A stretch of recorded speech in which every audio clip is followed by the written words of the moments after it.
Hello, good afternoon, friends. I'm Sagar Agrawal from last year Computer Science branch, and I'm here to present a presentation, a basic presentation on query processing from the subject distributed databases. So let's now begin with the query processing topic. The flow of this presentation will be as we'll have a basic introduction to the query processing. We'll have a basic introduction to the query processing, then we'll look at its distributed query processing architecture. Then we'll move on to how to map global queries into local queries. We'll look at an example, and we'll look at an optimization techniques in the distributed query. So that will be all in this presentation. So let's begin with the first slide. So what is query processing?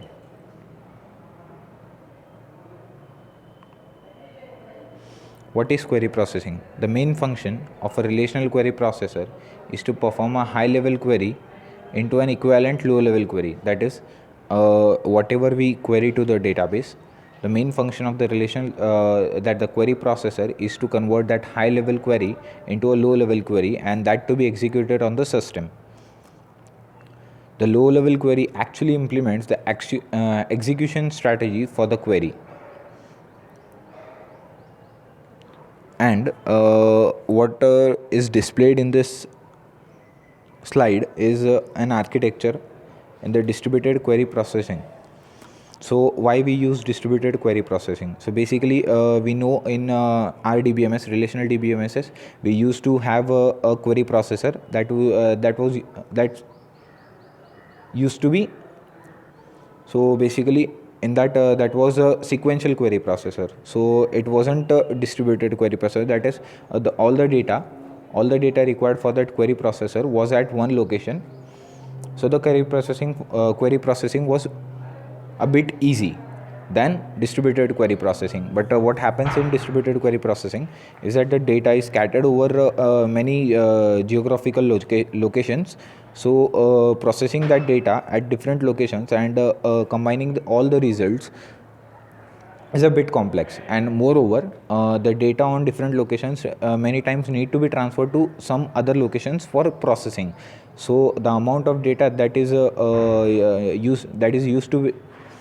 is to be transferred over the network channel affects the network utilization, and hence we need to optimize this processing.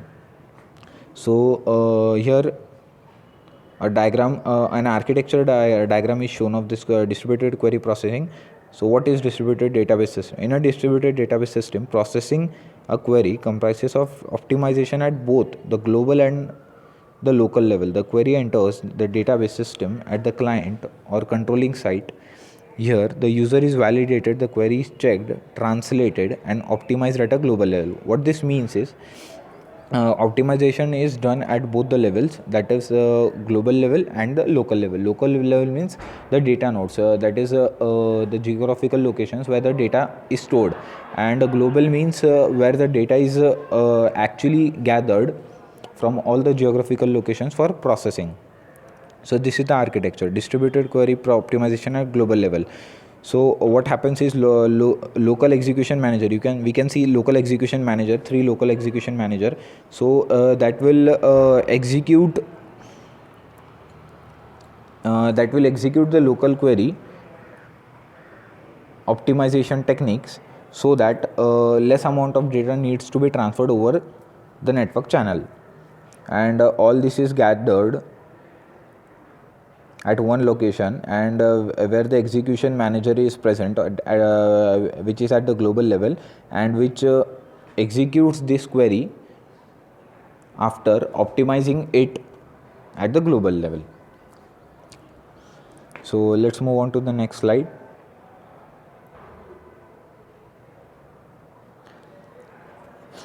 So this slide contains of how do we map the global queries into local queries.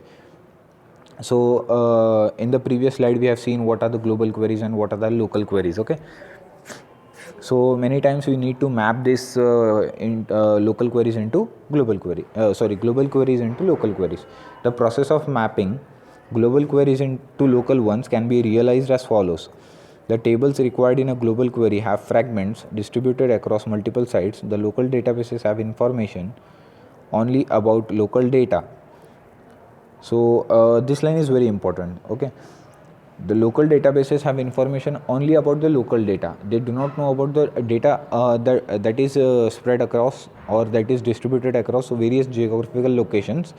So they aren't aware of it. The controlling site uses the global data dictionary to gather information about the distribution and reconstructs the global view from the fragments. So this says what is the schema at various geographical locations may be different. It may differ. So we need to generalize this schema, and we need to build a relation which contains all the global data, and we need to optimize this for our query processing. So this is how we map global queries into local queries. So here, okay.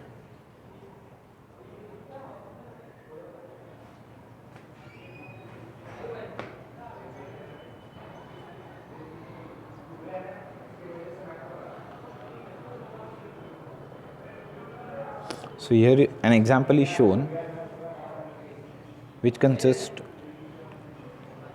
of a relation project. It includes project ID, city, department and status. So let us consider that the following project schema is horizontally fragmented according to the cities being New Delhi, Kolkata and Hyderabad. So suppose there is a query to retrieve details of all the projects whose status is ongoing. So we need to find all those projects whose status is ongoing, that is they are in the development process. So the global query will be will select all those rows whose status is ongoing. In the first line, status is ongoing from the project relation. Okay, so now this query in New Delhi, okay, will execute this query in local servers. Okay, so that is New Delhi, Kolkata and Hyderabad. So we'll select all those tuples at Delhi location whose status is ongoing, and same for Kolkata and Hyderabad. In order to get the overall result, we need to union the results. We need to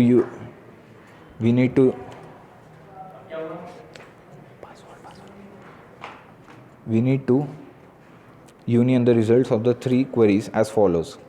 So all the tuples from these three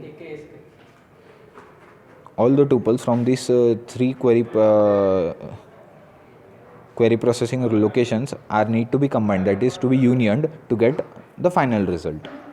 So this is what the example says.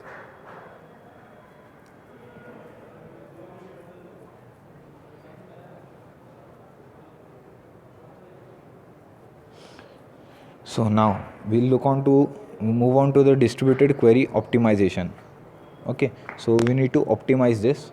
So how do we optimize? We'll see it. Distributed query optimization requires evaluation of a large number of query trees, each of which produce the required results of a query. This is primarily due to the presence of large amount of replicated and fragmented data. Hence the target is to find an optimal solution instead of the best solution. So what happens is we have many relations, okay, at various locations. So we need to join them or we need to combine them, we can say. So joining is we know associative. It can be done in either way. AB and BA is same, join. So we need to have an optimal solution for this, that is which is cost effective, which is the optimal solution that have the minimum cost. Okay, the main issues for distributed query optimization are optimal utilization of resources in the distributed system, query trading, reduction of solution space of the query. So optimal utilization of resources means what? It must consume the least amount of CPU time. Okay, so that would be the utilization of resources and many other resources like channel bandwidth, then storage and other. Query trading means what? Query trading means that is we need to transfer data from one location to other location, so that is what means query trading. Reduction of solution space of the query. So the space required for the for storing the intermediate results of this query processing must be minimum, so that must be reduced. If there is no replication, the global optimizer runs local queries at the sites where the fragments are stored. If there is replication, the global optimizer selects the site based upon communication cost, workload and server speed. So this is a very important point. So the if the local sites do not contain any replication of the data, so the global optimizer runs local queries at the site itself. But if it contains replication, the replication, the global optimizer selects the site which has a minimum workload and which can provide a lot better speed, and the cost for the communication is minimum. The global optimizer generates a distributed execution plan so that least amount of data transfer occurs across the sites. The plan states the location of the fragments, order in which query steps needs to be executed, and the process involved in transferring intermediate results. So this is very simple point. We can interpret it very easily. So the local queries are optimized by the local database servers. Finally, the local query results are merged together through union operation in case of horizontal fragments and join operation of vertical fragments. So in the various previous example, we have seen that the relation was horizontally fragmented. So we have performed the union of all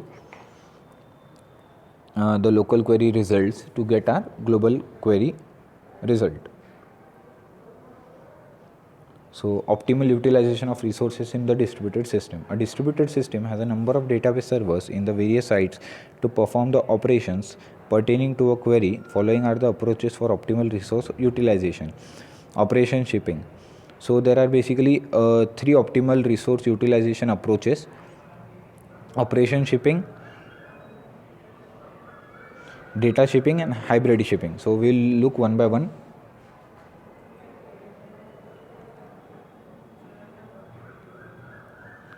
Operation shipping. In operation shipping, the operation is run at the site where the data is stored and not at the client side. The results are then transferred to the client side. This is appropriate for operations where the operands are available at the same site. Example, select and project operations. So what happens is, the operation is run at the site where the data is stored. So the data need not be transferred to the client location, and need not to be performed the operation at the client side, and the results are then transferred to the client sides, which are much which consumes a less bandwidth than the data itself. So this is operation shipping. Data shipping. In data shipping, the data fragments are transferred to the database server where the operations are executed. This is used in operations where the operands are distributed at different sites. This is also appropriate in the systems where the communication costs are low and local processes are much slower than the client server. So this is what happens when the communication cost is much less. So we can use this approach, data shipping, in that scenario. Now hybrid shipping. Hybrid shipping is a combination of data and operation shipping. So data fragments are transferred to the high speed processors where the operation runs. The results are then sent to the client side. So what happens is, data is shipped to the location where the processor is high speed, that is high speed processors are present. So there it is processed, that is operations are performed, and then the results are transferred to the client location. So this is basic is a basic view, or we can say the basic flow of how the operation shipping, data shipping, and hybrid shipping is uh, accomplished. So the client site is present in all the three shipping. So commands are being issued, and operations are being performed on the data, and the results are being transferred to the client location again. So what happens in the operation shipping? Operations are performed at the data location, that is where the data is stored. So we can see that operations is in that enclosure. In data shipping, the data is transferred, or the data is moved to the client location and performed, and operations are performed there. And in hybrid shipping, it is a combination of both. So thank you. That was all about the distributed query processing. Thank you for watching.